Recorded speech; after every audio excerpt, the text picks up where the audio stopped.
Voice of Winnipeg. Yesu, Yesu, Yesu, your precious blood, it washes me. Voice of Winnipeg. Yesu, Voice of Winnipeg. Yesu, Yesu, grace falls down and covers me. Oui, bonjour, bonsoir, dépendamment de l'heure à laquelle vous nous suivez. Devant ce micro, c'est votre simple, humble serviteur, évangéliste Moïse. Et avant tout, je remercie encore grandement l'Éternel, notre Dieu, pour cette opportunité d'être encore devant ces micros. Nous disons merci aussi à toute l'équipe de la technique et puis toute l'équipe de la Voix de Winnipeg de nous avoir accordé cette opportunité et que Dieu continue à vous bénir. Avant tout, nous allons prier. Seigneur, te disons merci pour ta grâce et ta bonté et pour ton amour. Nous sommes ce que nous sommes parce que tu es ce que tu es. De nous-mêmes, nous ne pouvons rien. C'est pour cela, Seigneur Jésus, nous reconnaissons ton amour, ta grâce. Si tu entres seulement en jugement pour nous juger, pour nous condamner, qui pourra s'élever? Merci pour tout ce que tu es. Tu es notre Dieu. Tu nous suffis et tu nous connais. À toi la gloire pour toujours à jamais. Nous laissons ces petits moments de partage avec nos bien-aimés. Pour tous ceux qui nous suivent sur Internet, partout à travers le monde, Seigneur, continue à les fortifier de près comme de loin au nom de Jésus. Laisse que ton Esprit Saint domine cet moment. Au nom puissant de Jésus, nous avons ainsi prié. Amen. Amen, mon frère, ma soeur. Si nous sommes devant ces micros cet après-midi d'aujourd'hui, c'est juste pour partager la parole de Dieu concernant l'importance de lire la Bible.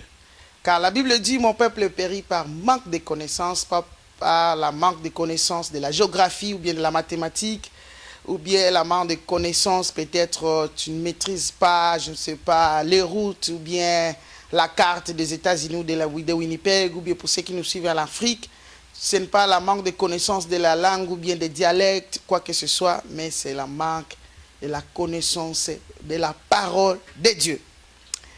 Avant tout, je dirais que, en tant que chrétiens, nous savons que, moi je dirais qu'il y a deux sortes de chrétiens.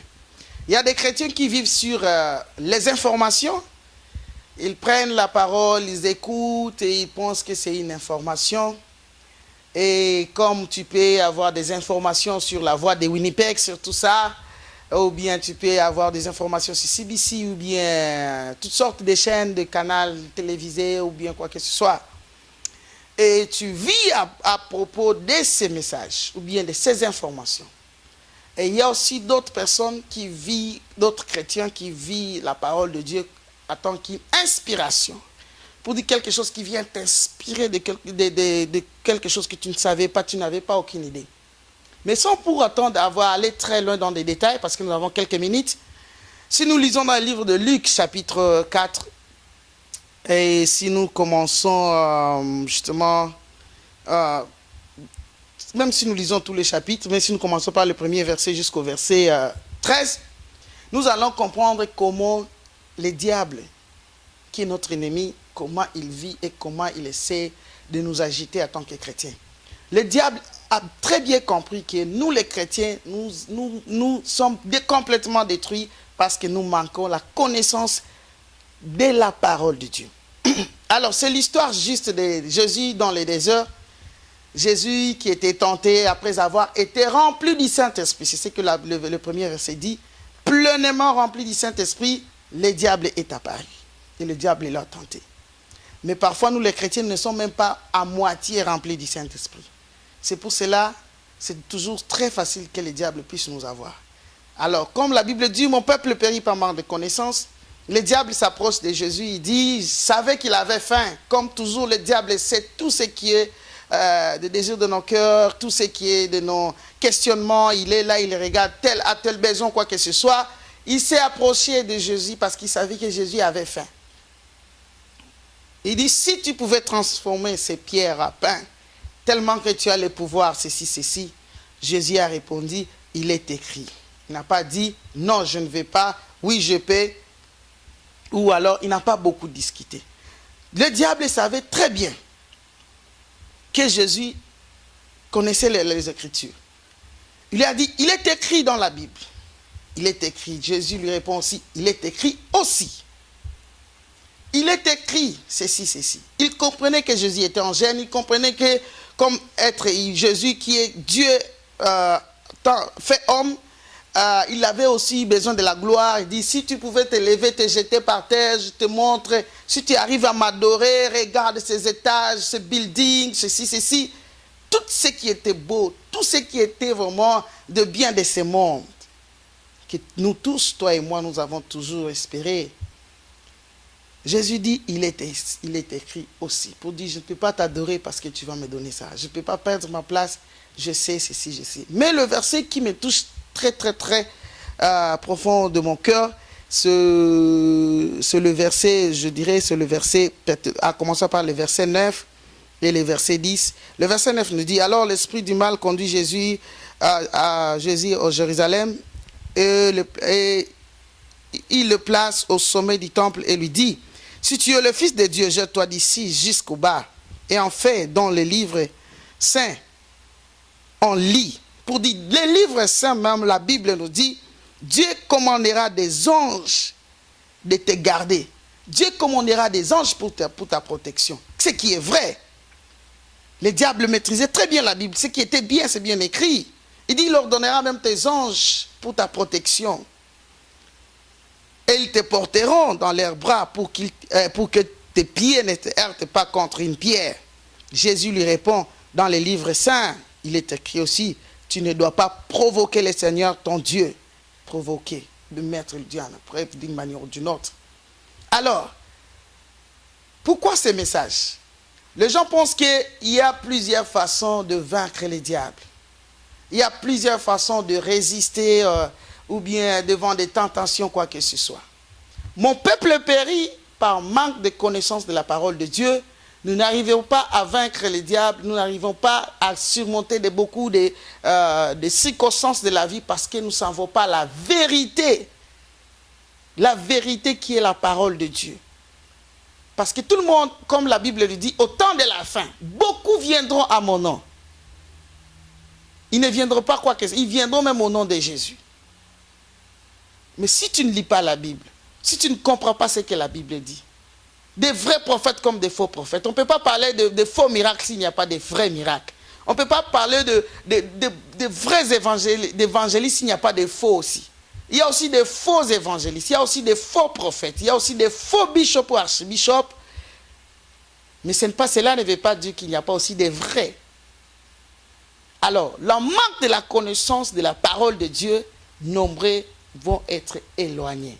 Beaucoup qui ont commencé par l'esprit finiront par la chair, pas parce que ceci ou ceci, la loi canadienne a changé, si nous pouvons le dire, ou bien telle loi dans tel pays a changé. Non, c'est simplement à cause de la manque de la connaissance de la parole de Dieu. Tu ne peux pas vaincre le diable si tu ne lis pas la Bible, si tu ne comprends pas les Saintes Écritures. Ce n'est pas une information. Cette parole n'est pas une information. Comme je dis, il y a deux sortes de chrétiens. Des chrétiens qui vivent sur les informations, ou bien qui disent, oh, j'ai appris de la Bible, je lis, je suis informé, tellement informé de Jésus. Non. Que Jésus ne soit pas une information pour toi. Cette parole ne soit pas une information, mais que ça soit une inspiration pour toi. Que Jésus ne soit pas une information pour toi, mais que Jésus soit une expérience. Il faut une expérience pour toi. Il faut expérimenter Jésus. Jésus n'est pas une information. C'est ce qui est très, très, très important pour nous en tant qu'enfants de Dieu. Alors, frères et sœurs, je ne vais pas aller trop en détail, mais je sais que nous aurons aussi encore plus de temps de partager la parole de Dieu devant ces micros de la voix de Winnipeg. Mais pour le moment, je te dis, ma soeur, mon frère, papa et maman, le seul secret aujourd'hui, tellement que nous vivons au temps de la fin, c'est de lire la parole de Dieu. Je suivais un témoignage d'une sœur qui me disait, j'ai un secret, et il partageait son secret sur Facebook. Il dit, je vais aussi partager mon secret. Le secret, c'est quoi? Cette parole qui m'a transformé. Personne n'a le pouvoir de transformer. Personne n'a le pouvoir de changer. Seule cette parole peut nous changer, peut nous transformer. Comme la Bible dit, au commencement était la parole, et la parole était avec Dieu, Et Dieu lui-même était la parole. Et c'est cette parole, les Saintes Écritures, la Bible. Achète-toi une Bible et commence à lire la Bible. Et si tu ne sais pas ou bien que tu ne comprends pas certaines questions, n'hésite pas à nous appeler. Nous serons là pour essayer de t'aider selon nos capacités et l'inspiration que Dieu nous donne. Vous pouvez toutefois nous appeler sur nos téléphones ou bien contacter la voix de Winnipeg ou m'appeler moi-même sur 204 999 2707. Si tu n'as pas une église ou tu veux avoir plus de l'aide concernant la vie chrétienne ou bien des soutiens spirituels, n'hésite pas à contacter un des pasteurs ou bien de nos bien-aimés si tu es convaincu par le Saint-Esprit. Il y a tant des églises ici qui prient dans toutes les différentes langues possibles. Alors, de près comme de loin, faites-les. Et si vous n'avez pas où aller prier, n'hésitez pas à nous contacter et à venir prier avec nous au Tabernacle de la Nouvelle Alliance. C'est une nouvelle église qui fonctionne aujourd'hui avec la grâce de Dieu, une grâce spéciale que Dieu nous a accordée. Et nous vous invitons, et puis l'église se trouve justement à 7 Tudor, ou bien le numéro 7, à Tudor Crescent, à East Kildona.